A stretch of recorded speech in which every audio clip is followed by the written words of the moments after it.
Welcome to News 6 on clickorlando.com and the News 6 Facebook page. I'm Lisa Bell, joined here by News 6 political expert Jim Clark. We are 1 hour into the first presidential debate with 30 minutes to go. There has been a lot going on. We're taking questions on clickorlando.com and the News 6 Facebook page. So let's bring in Jim Clark. So Jim, goodness, what are your takeaways from the first hour? It has gone fast, hasn't it? Yes. It is kind of an old-fashioned political brawl. I was trying to count.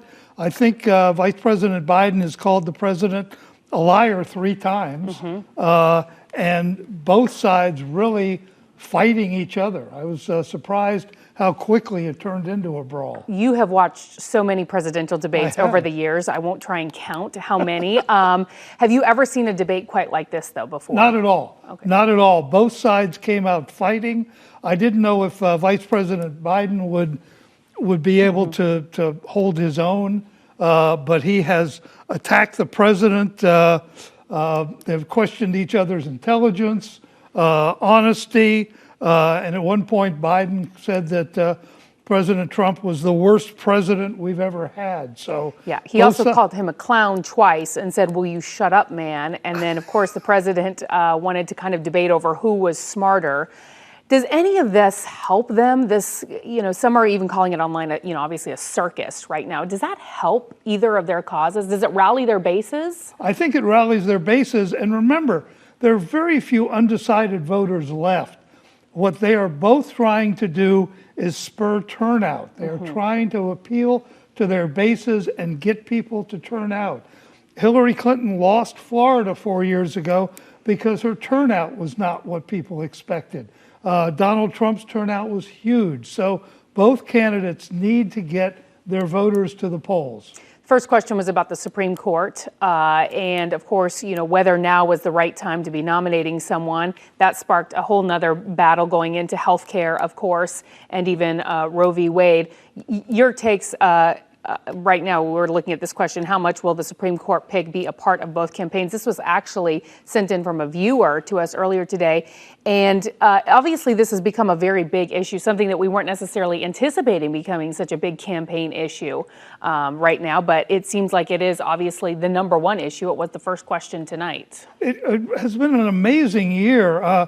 7 months ago, we sat here and talked about how impeachment would be the big issue. Nobody's talking impeachment anymore, and the issues just keep coming. You mentioned this. It seems like every news cycle there's a new big issue. Do you think it is? I mean, obviously the Supreme Court is very important, but what do you think voters are looking at right now, or does it depend on kind of what side of the aisle they're on? Is it healthcare? Is it the pandemic? Is it the economy? Is it the Supreme Court? What is it? You're absolutely right. We have become so polarized that it breaks down along political lines. The Biden supporters think that the president should wait on a Supreme Court nominee. The Trump supporters say, no, he shouldn't wait. So all of this has become highly politically charged, and there's probably no end in sight to this. Chris Wallace, the moderator, you feel for him, don't you? I do. I do. I looked at my watch. I figure he lost control about 9:12. This evening. I thought it was even before then. And he's tried to get them to not interrupt one another. He says, we can't hear you. And I agree with him. Listening to them, they can't. It's hard for them either one of them to really get a word in, even though they're both getting words in. Right. Neither candidate wants to let the other one have their say and get away with leaving an attack on the table. They want to respond, and it's been quite nasty. The president has called Joe Biden a socialist a number of times. But again, coming back to what you said, I've never heard the word clown used in a presidential debate. Or shut up. Or shut up. You're absolutely right. Keep yapping, man. And of course, it also got very personal. Not too long ago, we were expecting this. The president brought up Hunter Biden, and Joe Biden said, basically, we can talk about your family as well, but we need to be talking about your family, meaning the American voters. How do you think that played out?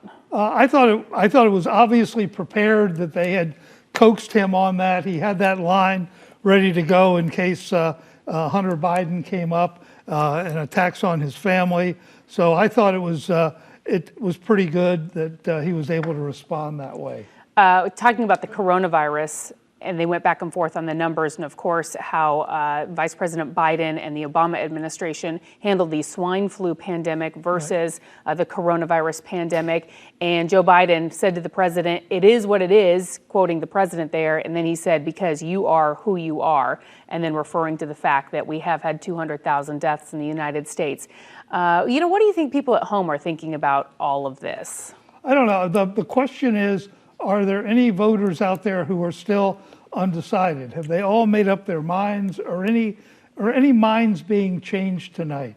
One thing I do think is that the president, through his attacks on Joe Biden, had set the bar so low. He called him Sleepy Joe. Today, former Mayor Giuliani of New York said that Biden had dementia. And so I think just by coming out, being on the attack, looking good, that Biden has made quite an impression. I'm reading some of our comments on Facebook right now. So if you're joining us on clickorlando.com or Facebook, please continue to give us some of your comments. People are going back and forth. Obviously, you can see the Biden supporters and the Trump supporters. We do have another question, though, that came in, and they briefly talked about this. This was about this next stimulus package. How will the next stimulus package impact both campaigns? So obviously, the economy is a very important question right now. It typically is in every election year. They were talking about the highlights of the economy, both economies, either under the Obama administration and under the Trump administration.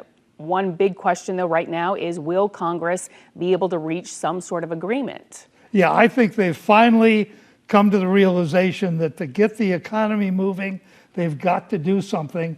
And I think the 2.2 or the $2.4 trillion bill is going to pass probably in the next few days and go to the president.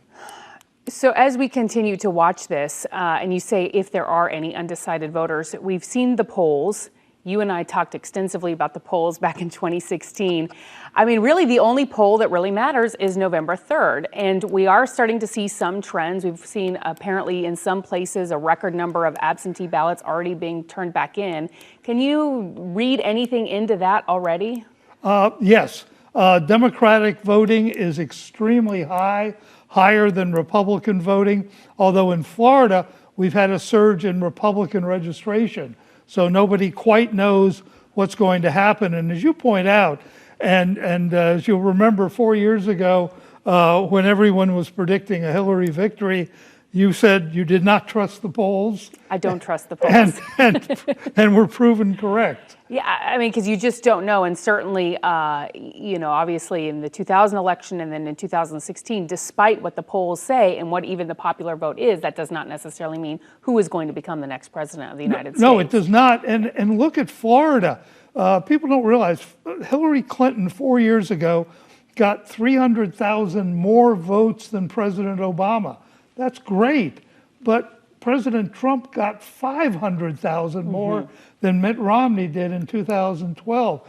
Nobody saw that surge coming. So it's going to be on Election Day when they count the ballots and see who wins, because it all depends on turnout. I am seeing Nicole on Facebook just said Jim Clark is the best. So thank you, Nicole. A lot of people are commenting on their demeanor, and some people are saying that President Trump is coming off as angry. They don't like how they keep interrupting each other. Could this be a turnoff? Could this performance actually keep people home if they don't like either one of these candidates or what they're seeing tonight? Yeah, it could do that. And on the other side is Vice President Biden calling the President of the United States a clown, the kind of thing that the voters want to hear. The voters may just get turned off by this anger back and forth. Right. However, the president is known for using names and name calling, using nicknames. I think he even mentioned Pocahontas at one point earlier tonight, his name for Elizabeth Warren. And so, you do wonder if that is going to be a turnoff. And you also wonder, people kind of, I feel like, knew what to expect with both of these candidates. Both of these people are pretty well known. It's not like anything is really surprising in how they're performing tonight. No, and we've been hearing them talk for years. So you're absolutely right. There are very few surprises here. I think the president has been true to form. Joe Biden's attacks and really strong comments have kind of surprised me. If there is not a clear winner on November 3rd, walk us through what happens. A number of things can happen, and it's kind of uncharted territory, ranging from, as happened in 2000, the Supreme Court getting involved in declaring a winner, as they did in Bush-Gore. If there's no winner, it can go to the House of Representatives. And that would be if the Electoral College is tied, then it would go to the House of Representatives. Right, or if there's a dispute that no one has a majority. Oh, right. Right, so, but in the House, it's a bizarre system. Everyone thinks, well, the Democrats have the edge, the Democrat will win. But in this case, each state gets one vote, and the Republicans control more state delegations than the Democrats. I believe right now it's 26 to 22, but 2 states are a virtual tie pretty much right now. Right. But does the Electoral College have to be split evenly for it to get to the House of Representatives? Or, again, it's uncharted territory. It's only gone to the House once, so we don't, and that was 200 years ago. So it's hard to tell what's going to happen. Well, you remember that, right? I do. Who did you vote for in that election? Yeah, How did that turn out? I told right? Andrew Jackson not to go there, but. Yeah, I'm just continuing to read some more comments. We're getting a lot of comments on Facebook right now, so keep them coming. Someone says, get loud, Biden. He is a little more soft-spoken. He has talked extensively about growing up with a stutter and how he has had to overcome that and with his public speaking. And so that has, obviously, he has a much different demeanor on stage than the president. Yes, and it really shows, but he has made his points, I think, very well, even though he is more low-key. He's made numerous points, and he's really, I think, gotten under the president's skin a couple times. So many people talked about how should the candidates fact-check one another? Should they fact-check one another? Should Chris Wallace fact-check the candidates? Chris Wallace said he was going to try to be as unobtrusive as possible. I don't know if that's possible with these two. But he also said it wasn't his job to be the fact checker. And that's going to start the moment the debate ends. There'll be numerous articles and things like that.